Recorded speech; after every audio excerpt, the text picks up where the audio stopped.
are you? Welcome to SOS, Saving Our Sex Lives. My name is LaKeesha Hines, and I am saving our sex lives one bedroom at a time.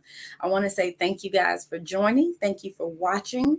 Thank you for being faithful, loyal Couples Academy members.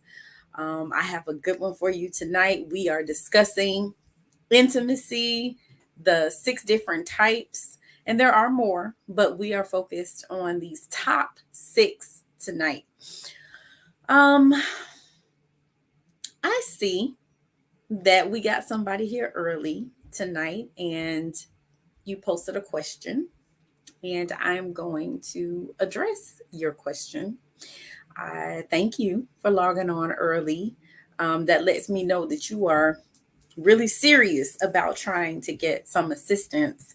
And so I'll say to you, Mr. Scott, that first of all, you need to book a session with me. That's number one. But I do want to try to address the question that you have here, and I will share for you guys. Ben says, how do I get past this? I am an 8-wing 7 who feels the counseling I have been given has shamed me for my sex drive. How do I get past that psychologically? It's ruined me. It has made my drive feel wrong. And he goes on to say, I am angry daily. I will say to you, Ben, this is not uncommon.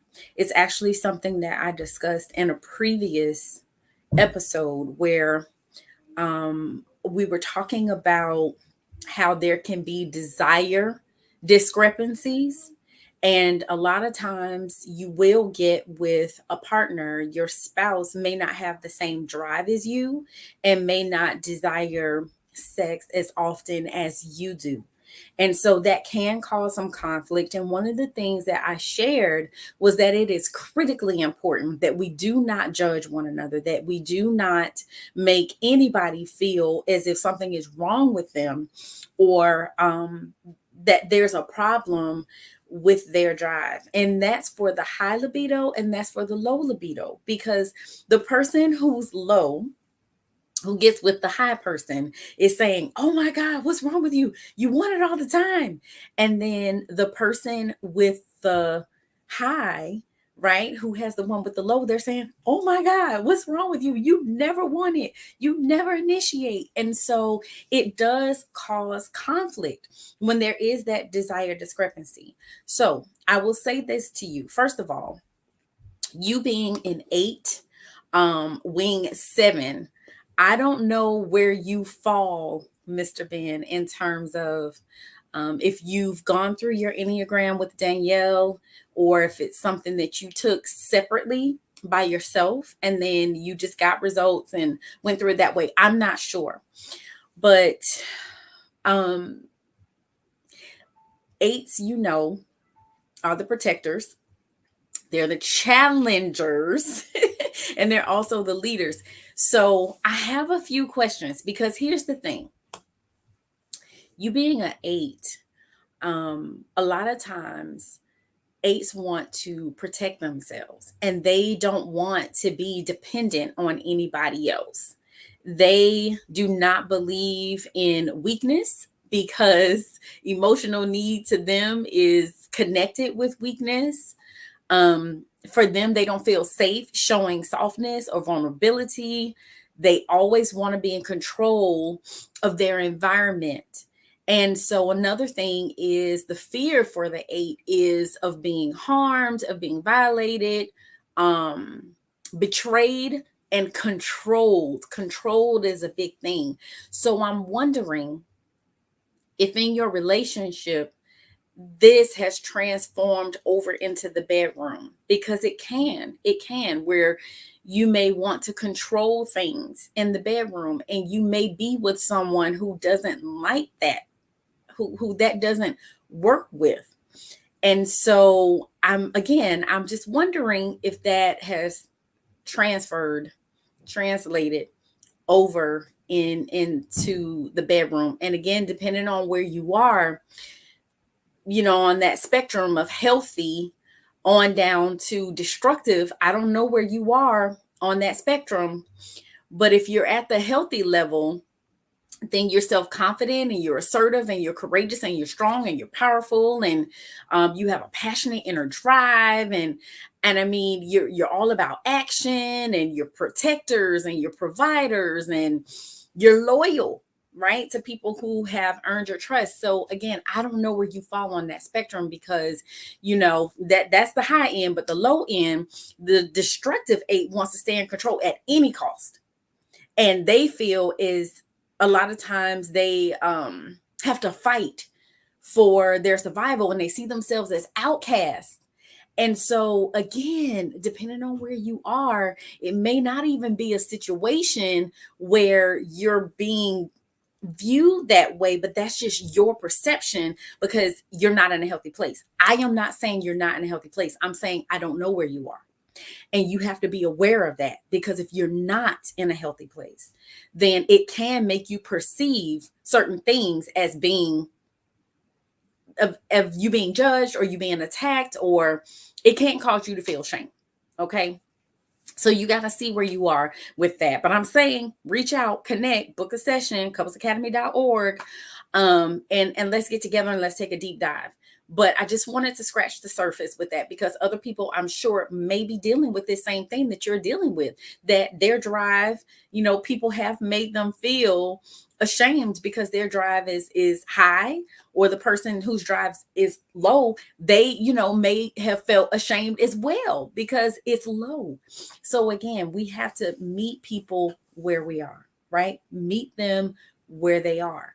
And sometimes it has to do with you guys speaking different sexual languages. And that's something else that we can get into. I'm actually talking about that next week. So tune in next week, because I'm going to take a deep dive into the different sex languages, because you guys may be speaking 2 different languages.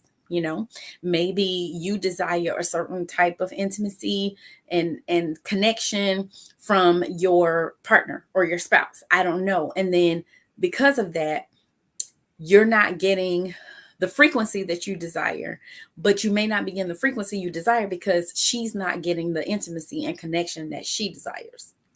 Okay. So hopefully tonight will help you. Hopefully you stay tuned in, because we're talking about intimacy, and you can see what type of intimacy you like and what you need, and then also hopefully tap into what it is that she desires. Okay. So first of all, I just want to say again, thank you, Ben, for joining. Thank you for watching. Hope that helps. Hey, Gonzalez. Hey, Jewel. Hey, Gail. Hello, Antoine, and anybody else who may be here and watching. Go ahead and drop your name and where you're tuning in from. I love to shout you out, but we're going to go ahead and jump into tonight's topics. Again, we are talking about intimacy, the 6 types of intimacy. And I want you guys to know, contrary to popular belief, intimacy is much more than sex and physicality. There are different types of intimacy, and that's what we're going to do. You'll discover how you can cultivate these intimacy styles to enhance your happiness and overall well-being. Intimacy is so important because it actually is the glue that holds relationships together, and not only romantic relationships, but any bond with people that we love and we care for. And so there are several types of intimacy that we can develop with other people. We can deepen the types of intimacy that we have with others because it benefits our mental and physical health. There are studies that suggest that people who enjoy a close connection with others are less vulnerable to the harmful effects of stress. They have better digestive health and improved sleep quality. Improved quality of sleep. Who is not going to sign up for that? I know I do. I'm signing up for better sleep, right? And also to be able to respond and to manage and deal with stress better. So intimacy has multiple benefits. And the more types of intimacy we develop beyond the physical, the more benefits we will actually reap. So let's go ahead and look at the first one, which is the one that everybody is familiar with, of course. I know. Physical. No shocker here, right? Everyone's familiar with this one. Many of us, before we educated ourselves, thought that it was the only one, but it's actually not. And the more we mature, the more we grow, and the more we learn, we realize that, you know what? The physical is good, like it's great, but the other ones can be just as life changing. Okay, so we'll start with the physical because that's the one that most of us, again, are familiar with. And so with the physical, this is actually the type of closeness that's limited to partners, spouses, close family members. But with romantic partners, physical intimacy is usually, but not exclusively, expressed through sex. It can also be expressed through hugging, kissing, and physical closeness. And if I don't stress anything else tonight about the physical, I want you guys to know that it means more than just sex. There are many other ways of developing intimacy. We just stick to the physical, we miss out on so much joy if we limit our understanding of intimacy to this one type. We should be cultivating as many types of intimacy as possible. And something else that we have to consider as we're referring to physical intimacy is culture dependency.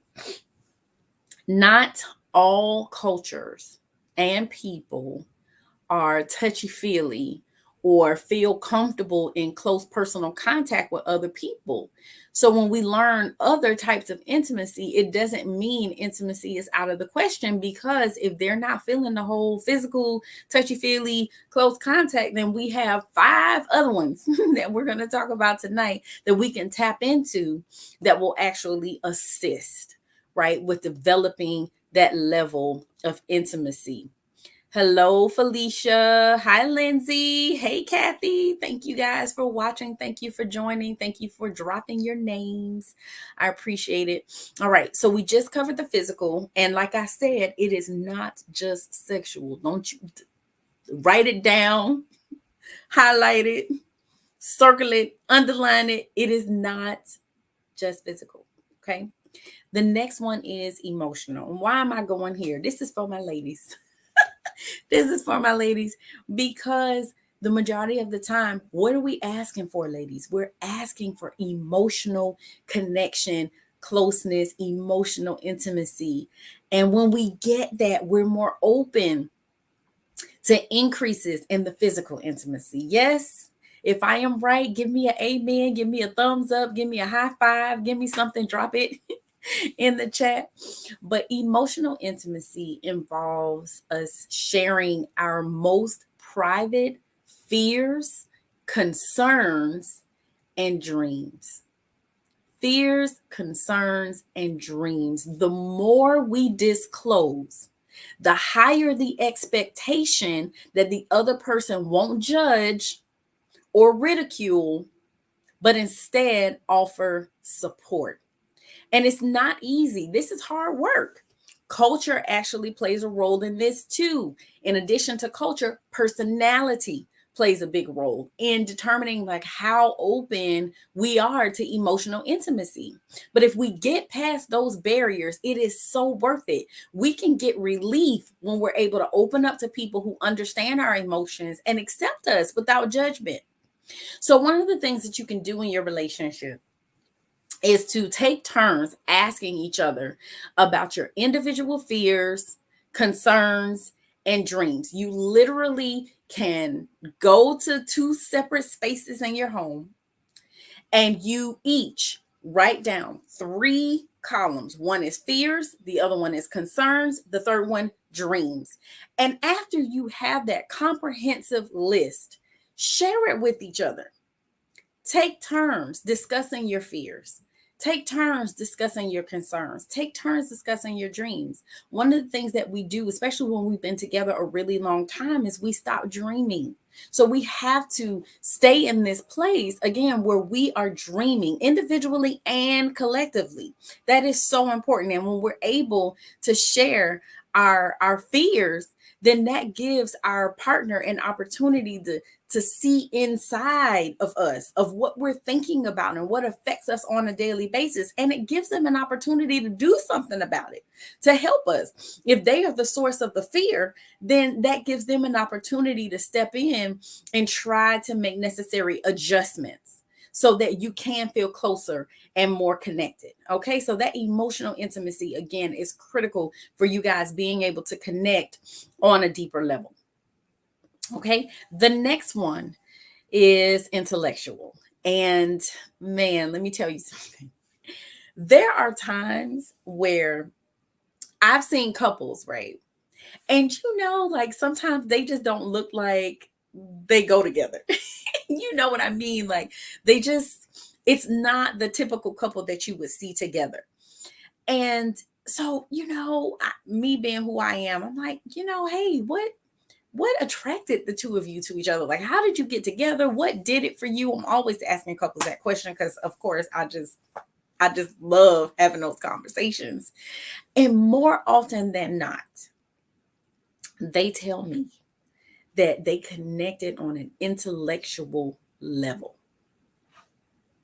The person stimulated their mind, and therefore they overlooked what would not have necessarily been their type because they stimulated their mind, which was deeper and more valuable than the physical attraction and physical stimulation. The mental actually stimulated them physically. So that intellectual intimacy is huge. So this one really is about sharing feelings, discussing views or thoughts. And this could be planning for the future. It could be sharing your values, opinions about social or political issues, but most importantly, talking about social, political issues, plans for the future, values, morals, ethics, standards, without getting into an argument. If you want to work on any of the types of intimacy, you must be ready to embrace your vulnerability and be open to letting your guard down. Let them see your real, genuine, true, authentic self. Because honestly, your intellectual intimacy is born out of deep respect for others and for their understanding of the world, especially if it's different from your own. But having said that, I know it's hard to feel close to someone who has values that are diametrically opposed to yours. So finding someone who is somewhat like-minded is necessary if you want to build an intellectual bond. And the way that you can dig a little deeper, connect on another level intellectually is to take turns asking each other questions about various topics. There are so many websites that you can go to, cards that you can purchase, conversation starters that just ask like these random questions, broad questions, and it gives you an opportunity to take turns answering those questions so that you get into the intellect or the mind or the psyche of that person that you're with. And, if you have difficulty coming up with these questions on your own, that's why I'm saying there's so many websites you can go to. There's apps you can download. And like I said, there are cards, conversation cards that you can purchase that can help you with these conversations. So again, stimulating the intellect, extremely important. That is another way to connect with your partner. So we're going to take a quick break and then we'll come back and we'll do the next 3. You guys hang on in there. You are watching SOS. Welcome to the Couples Academy app. The Couples Academy app is your go-to hub for how to do marriage right. Get started with our app today by perusing our amazing features that conveniently allow you to connect. This app is packed with powerful content and resources to help you grow and stay connected.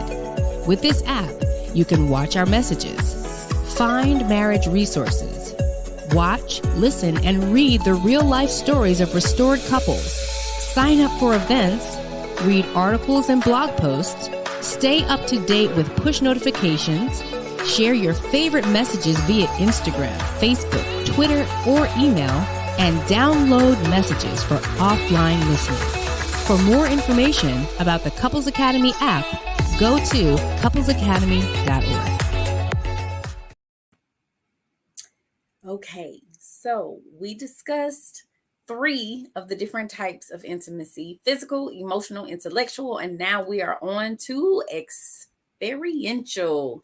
Okay, so this one kind of sounds like what it is.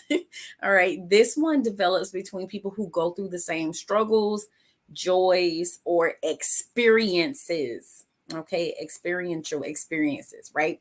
Finding somebody who's gone through the same things as you can and actually does bring you closer together. It makes you both feel less alone and better understood. I think one really good example of this is, 2020 when this pandemic hit. Man, it shocked the world, and it showed how important experiential intimacy is for mental health. And so there's so many other situations where it's possible to achieve experiential intimacy.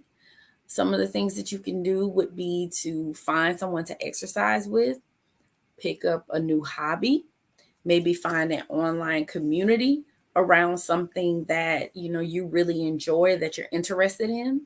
I will say though, when I'm speaking to spouses, if you were looking for an exercise buddy, if it's not your spouse, make sure that it is not a member of the opposite sex. So it should be two ladies going to exercise, two men going to exercise together, and not opposite sex exercise buddies, unless it's family. And even picking up a new hobby, you have to be so careful with these things, because one of the reasons why people end up in infidelity a lot of times is that they found a common interest with the person, they've connected on that level, and then they begin to communicate, spend time together, all these things, develop a friendship, and then next thing you know, it's beyond a friendship. So you just have to make sure, again, with these particular things, that you are um, connecting with a member of the opposite sex. Okay, so experiential intimacy, again, it can be about sharing experiences that are positive or negative, but as it pertains to your spouse, you guys should be having healthy experiences together and creating new memories. And especially those who are suffering from infidelity and really trying to recover from that, it's really important that you guys work to create new memories and have new experiences that are void of reminders of the betrayal. Okay, so that experiential intimacy, again, is really, really important, because truthfully, if there is infidelity, right, there are struggles there that you guys are going through together, and it can bring you closer together.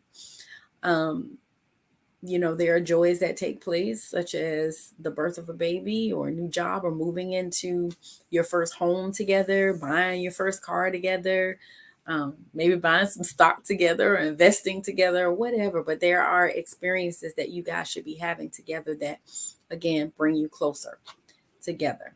Okay. All right. So the next one, creative intimacy. Man, if you've heard of this before, put a comment in the chat and say, yeah, LaKeesha, I heard of that before. If you haven't, like, when I was researching this, I'm like, man, that's interesting. And I think I had an understanding of it, but didn't have a name for it. So now I do. So this type of intimacy actually fosters self-expression through shared acts of creativity. And so it is normal to feel closer or to develop an intimate relationship with a person who has similar creative expression as our own. So this could be writing, dancing, painting, cooking, whatever. But as long as it is a shared act of creativity. And you can develop creative intimacy with your spouse um, when you're doing meaningful work. So it could be volunteering, finding new ways to help others, maybe who are less fortunate, right? So it can help create a strong bond with our spouses, and it can inspire us to do our best. So maybe you're not good at a particular type of dance or dance at all. Cultivate your creative intimacy through dance.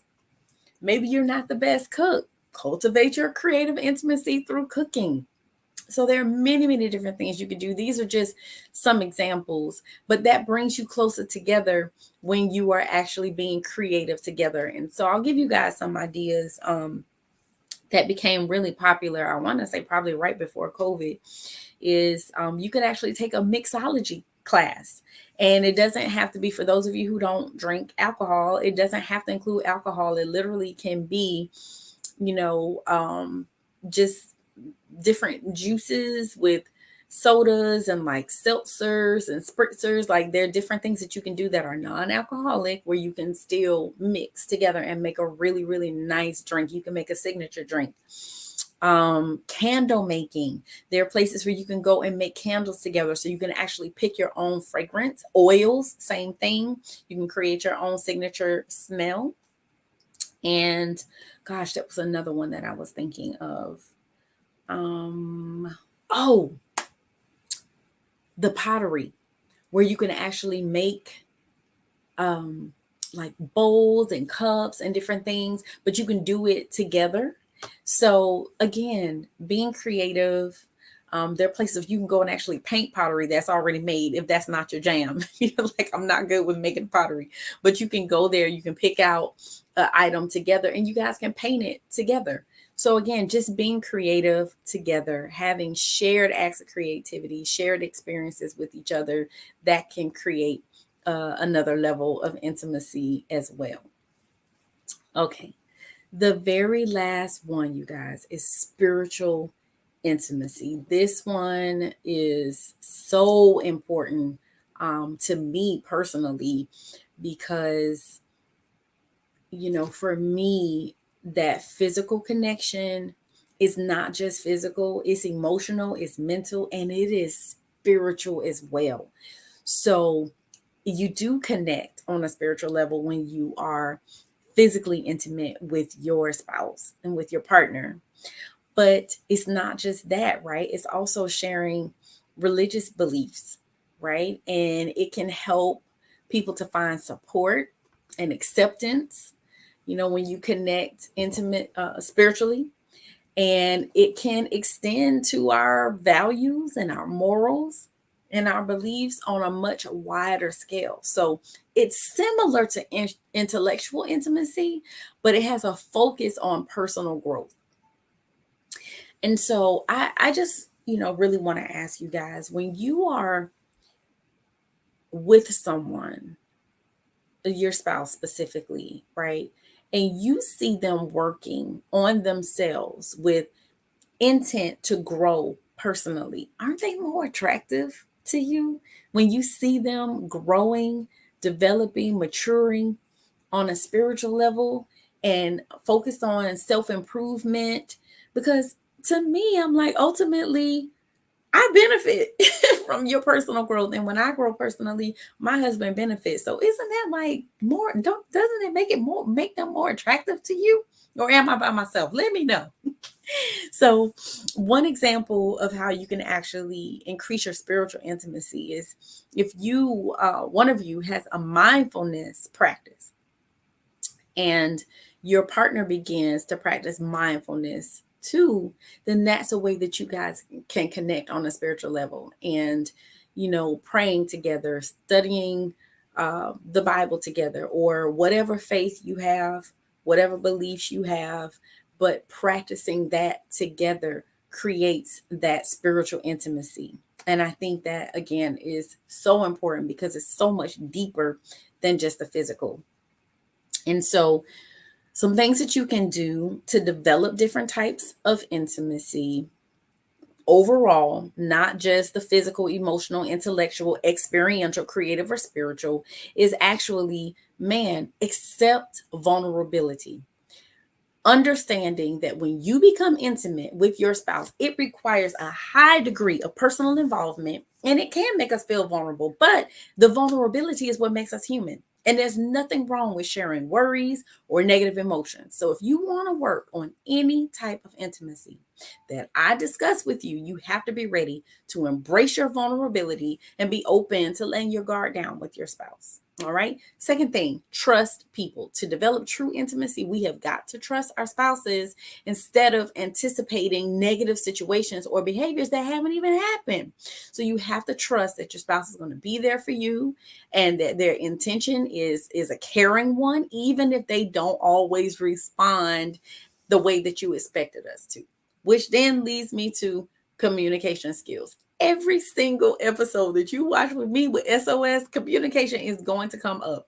Trust can actually be eroded if the people that we have faith in react in an unexpected or unsupportive way. But you cannot nurture resentment because maybe they didn't mean what they said, or maybe you misinterpreted their words. So instead of, nurturing resentment or anticipating the worst or negative reaction, express your feelings openly without making accusations, because we all make mistakes and we can all improve our levels of acceptance and our communication skills. The next thing is cherish everything. Never take the ones that you're intimate with or your shared experiences with them for granted. You have to make a point of letting them know how much these moments of intimacy matter, why they matter, and that you will always be there for them. Okay? Be present. When you spend time in any type of intimacy building activity, you cannot allow distractions. You have to give your full and undivided attention to your spouse. That is the best gift that you can give. Be patient. Not everybody communicates in the same way or at the same pace, and it may take some time for you or your spouse to open up and be comfortable doing so, especially if there's been some past hurts that you guys are still working through and trying to navigate through. So try not to get frustrated if things don't flow smoothly at first, because intimacy is a lifelong pursuit. So you have to be patient and just try to enjoy every step of the journey. And the last thing I want to share with you is that all types of intimacy are worth cultivating. And our ability to develop different types of intimacy with our spouse is one of the things that makes us human. All 6 types that we talked about can enrich your life and benefit your physical, mental, and emotional well-being. So I want you guys to really, really focus on improving and increasing these types of intimacy. Because guess what? Your emotional, intellectual, experiential, creative, and spiritual are going to affect what happens in the physical. So if you're trying to get busy in the bedroom, get busy increasing intimacy in these other areas, and that'll help you get there. So I want to thank you guys so much for watching again. Thank you for joining me tonight. Oh, Monica gave us a good, I'm looking at the chat now. I'm sorry, I missed this. Miss Monica said, paint and sip. Yes, ma'am. That is a good one to be creative with. Really, really good. And Glenn, you said you have so many questions that you want to ask me. Reach out, book a session, Mr. Glenn. Or Glenn could be a female, I don't know. But you did ask, how can you get them to put their phone down? Well, listen, that is a really good question. And so I would say to you, it depends on why they're picking up the phone in the first place. Are they not interested in the interaction that's taking place? Is it not fun for them? Is it not stimulating for them? Are they not into you? I don't know. There could be so many reasons, but I think initially starting with a conversation about, 1, your desire that you want them to put the phone down, 2, why it's important to you, and 3, ask them, what can I do to get you to put your phone down? Sometimes it's walking past walking past them naked. That might get them to put their phone down. I don't know. I don't know what's going on in your house and in your situation, but I would say start with communication, start with the conversation. Get to the root of the why. I'm always curious about the why. Why are you always on your phone? And then, like I said, expressing to them how important it is to you that you need that time with them and that you want to connect on a more intimate level in these different areas. And that does require them giving their full undivided attention. Okay, so I hope this helped you guys. And again, I want to say thank you so much for watching. Thank you, Team Smith. Gonzalez said, trust the process. Trust the process. And so again, Reach out, reach out. Jules said throw it out the window. I don't know if you should do that. That's not LaKeesha's advice, but definitely you shouldn't be getting in trouble when you speak about phone time. I think one of the previous episodes I talked about that as well, and how important it is to have designated times where the phone just goes off, where we're just done with the phone. This is our time. And so I think maybe coming at it from that approach, that listen, you can be on your phone, that's not the issue, but I think that we need to have our designated time, sacred time, where no one is able to interact. Children, family, work, whatever. This is our designated time. So maybe approach it in that way, that listen, you can have your phone all these other hours, but this hour right here is mine. Okay. So maybe try that. And if not, call me. All right. Again, thank you guys so much for joining. I do appreciate you guys. Have a wonderful night. And I will see you next week. Bye.